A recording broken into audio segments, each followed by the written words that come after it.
Hi everyone, बात करते हैं COP28 समिट की, जो कि अभी हाल में यूनाइटेड अरब इमिरेट के दुबई में हो रहा है।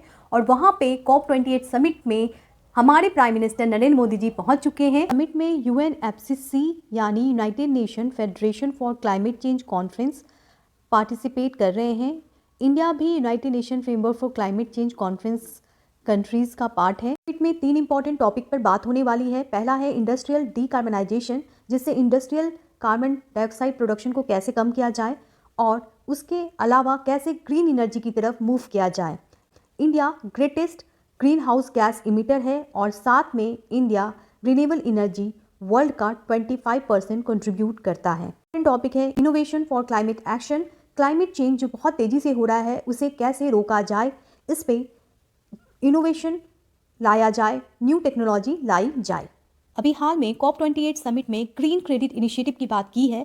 ग्रीन क्रेडिट इनिशिएटिव एक जन भागीदारी है जिसके अंतर्गत इन्वायरमेंट को प्रोटेक्ट किया जा सकता है। इसमें मार्केट मैकेनिज्म को अपनाया गया है जिसमें प्राइवेट और पब्लिक दोनों ही सेक्टर मिलकर इन्वायरमेंट को प्रोटेक्ट करेगी। यानी इन्वायरमेंट प्रोटेक्शन अगर आप करते हैं तो आपको गवर्नमेंट की तरफ से एक सर्टिफिकेट दिया जाएगा, ग्रीन क्रेडिट सर्टिफिकेट, जिसे आप डोमेस्टिक मार्केट में बेचकर पैसे भी अर्न कर सकते हैं।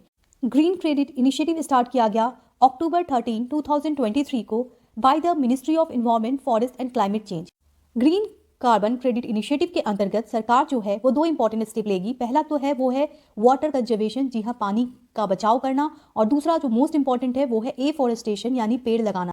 COP28 आउटकम देख लेते हैं, क्या रहा इस बार COP28 समिट का आउटकम। तो देखिए, COP28 समिट में सबसे इम्पॉर्टेंट डिसीजन लिया गया वो है फॉसिल फ्यूल को रिड्यूस करना। COP28 कब से कब तक चल रहा था, तो देखिए 30 नवंबर से लेकर 12 दिसंबर तक ये मीटिंग चल रही थी और मीटिंग समाप्त हो चुकी है और कुछ इम्पॉर्टेंट आउटकम्स आए हैं, उसे देख लेते हैं।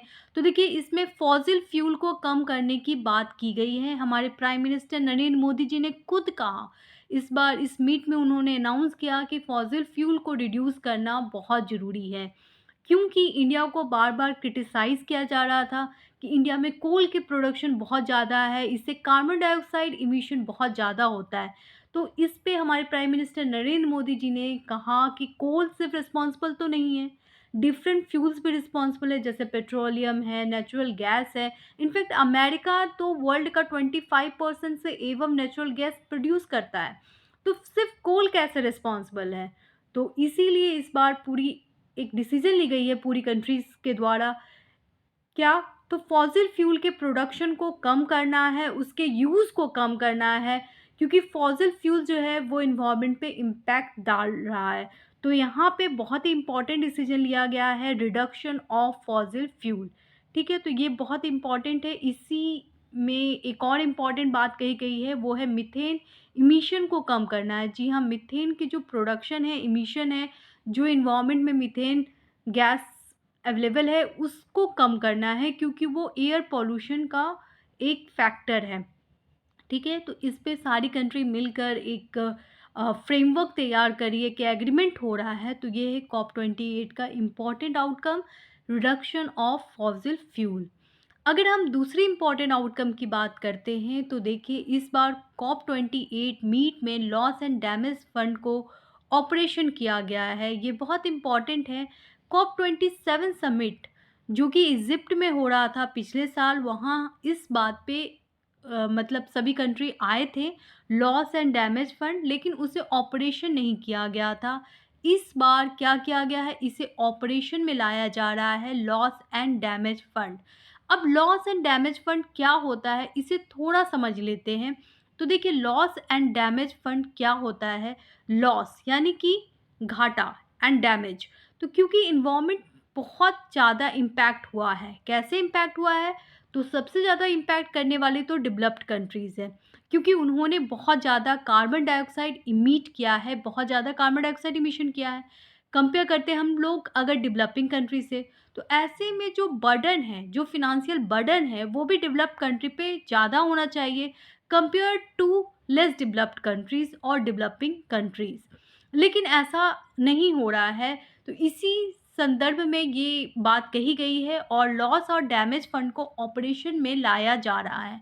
ऑपरेशन में लाने से क्या फ़ायदा होगा, लॉस एंड डैमेज फंड में अबाउट 800 मिलियन जो फंड है उस डॉलर 800 मिलियन डॉलर फंड की तरह लाया जाएगा, ताकि जो इन्वायरमेंट इम्पैक्ट कर रहा है स्पेशली वो कंट्रीज़ को जो वनरेबल है, वनरेबल मतलब जिनकी समाप्ति जल्दी हो सकती है, जैसे कि बहुत सारे आइलैंड है जो कि पानी में डूब सकता है, राइट?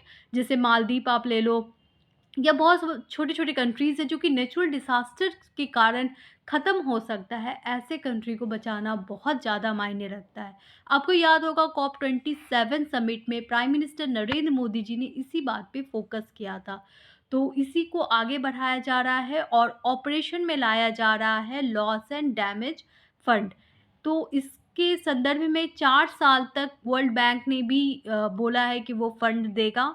तो एक इम्पॉर्टेंट डील है, तो आपको याद रखना है कि 800 million dollar as a fund आ रहा है लॉस एंड डैमेज फंड में, और साथ में 4 साल तक वर्ल्ड बैंक इसको फिनांस करने वाला है। अगर हम तीसरे इम्पॉर्टेंट आउटकम की बात करते हैं तो वो है रिन्यूएबल एनर्जी को ट्रिपल करना। देखिए, रिन्यूएबल एनर्जी जो कि बहुत इम्पॉर्टेंट है, उसको ट्रिपल करने की बात की जा रही है कॉप 28 समिट में, और इसी संदर्भ में माना जा रहा है कि 2030 तक हम लोग ट्रिपल कर लेंगे रिन्यूएबल एनर्जी प्रोडक्शन को। इसका मतलब ये बिल्कुल नहीं है कि हर एक कंट्री को ट्रिपल करना है, जैसे आज वो अगर 100 कर रहा है तो उसे 300 करना है, ऐसा कुछ नहीं है। ऐसा कोई भी अ, मेंशन नहीं किया गया है, कोई बाउंडिंग नहीं की गई है। तो ये जो एग्रीमेंट है ना, वो इतना क्लियर नहीं है। इसको कहेंगे डबल स्टैंडर्ड, मतलब बिल्कुल क्लियर नहीं किया गया है। लेकिन आपको ध्यान में रखना होगा, अगर आपसे कोई पूछेगा आउटकम क्या है, phase down of coal, coal production को कम करना है, और उसके अलावा जो भी फॉसिल फ्यूल है जैसे कि ऑयल, नेचुरल गैस, तो उनके भी प्रोडक्शन को कम करना है, और मतलब कार्बन इमिशन को कम करना है। और इसी संदर्भ में कोई भी नया कोल फायर्ड पावर प्लांट नहीं खोला जाएगा। कॉप 28 को क्या एक सक्सेस मीट माना जाएगा या फेलियर मीट माना जाएगा, तो ये कहना तो आसान नहीं है कि ये एक फेलियर मीट है, क्योंकि ये एक ऐसा मीट है जहाँ पे हम एनवायरनमेंट के बारे में डिस्कशन करते हैं, और सारी कंट्री मिलकर कुछ अच्छे पॉइंट भी रखे हैं, जैसे लॉस एंड डैमेज फंड को ऑपरेशन करना, फिर रिडक्शन ऑफ फॉसिल फ्यूल, ऐसे इंपॉर्टेंट पॉइंट इस मीट में रखा गया है। लेकिन ये केवल हर एक साल मीट तो होती है, लेकिन उस तरह से पैसे भी नहीं निकल के सामने आते, सारी कंट्रीज़ पैसे भी नहीं निकालते हैं एनवायरनमेंट के नाम पर, और इस तरह से इस मीट को बहुत सक्सेसफुल मीट नहीं माना जाता है, और इसे एक्सपर्ट ने एक अंडर अचीवर मीट माना गया है। ठीक है, तो इसको बहुत ज़्यादा अच्छा मीट नहीं माना जा रहा है, एक सिंपल मीट है कॉप 28 समिट। और कुछ अच्छे भी फीडबैक आए हैं, तो आप बता सकते हैं कमेंट में कि आपको कैसा लगा ये कॉप 28 मीट का आउटकम, क्या ये सही है, अच्छा है इन्वायरमेंट के लिए, या फिर और भी बहुत कुछ करना बाकी है। Thank you to watch the video till last. जल्दी से जल्दी मेरे चैनल को ज्वाइन कर लें।